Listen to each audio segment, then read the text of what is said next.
जय श्री राम। आज मैं राजा पुरूरवा और स्वर्ग की अप्सरा उर्वशी की कहानी के बारे में बात करूंगा। राजा पुरूरवा चंद्रवंशी थे।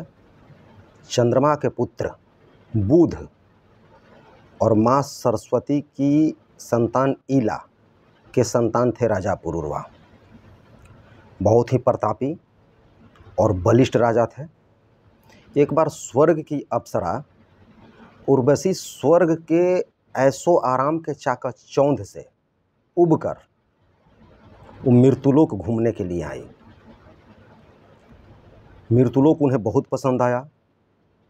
पूरे धरती पर चारों तरफ वो घूम रही थी।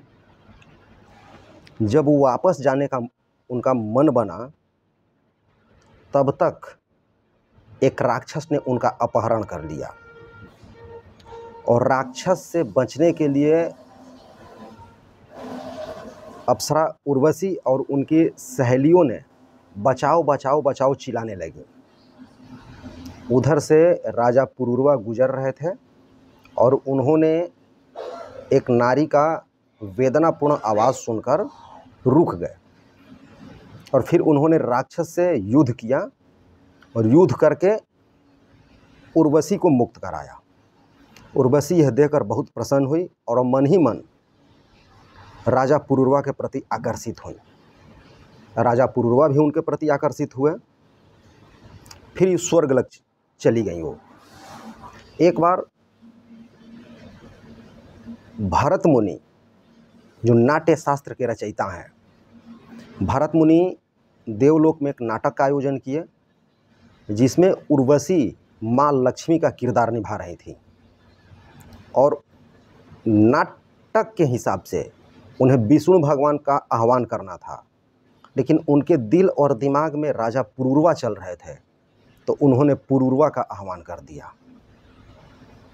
तो देवतागण नाराज हो गए और वो उन्हें मृत्युलोक भेज दिया कि तुम वहीं जाओ, तुम अब स्वर्ग में रहने के लायक नहीं हो।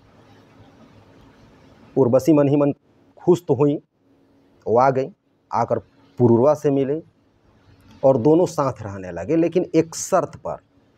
शर्त यह थी, उर्वशी अपने साथ 2 बकरियां लाई थीं। वो बोले कि इस बकरी की सुरक्षा की जिम्मेदारी आपकी होगी और दूसरा शर्त यह है कि हम दोनों एक दूसरे को कभी भी बिना वस्त्र के नहीं देखेंगे। इसके हिसाब से इस शर्त के अनुसार वो लोग रहने लगे और कई हजार साल तक रहे। फिर स्वर्ग में उर्वशी की कमी खलने लगी, तो फिर देवतागण एक षड्यंत्र रचे। षड्यंत्र के तहत गंधर्वों को वो बोले कि जाइए आप बकरियां चुराइए, जिनकी सुरक्षा की जिम्मेवारी पुरूरवा को है। गंधर्व गए, रात में गंधर्व गए और बकरी चुरा कर जाने लगे। चूँकि बकरी की सुरक्षा की जिम्मेदारी इनको थी और उस समय चूँकि रात था तो बिना वस्त्र के दोनों थे।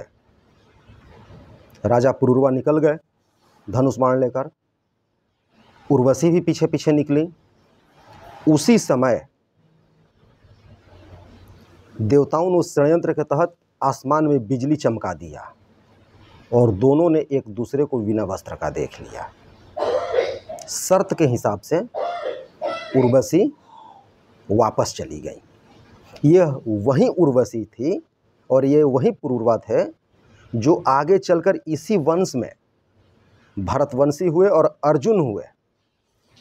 अर्जुन जब स्वर्ग में गए थे इंद्र से दिव्यास्त्र प्राप्त करने के लिए, तो उर्वशी वहाँ अर्जुन पर भी मोहित हो गई थी। चूँकि अर्जुन इस कहानी को जानते थे, इसलिए उन्होंने माता कहकर प्रणाम किया। तो उर्वशी ने उन्हें 1 साल का नपुंसक रहने का शाप दिया।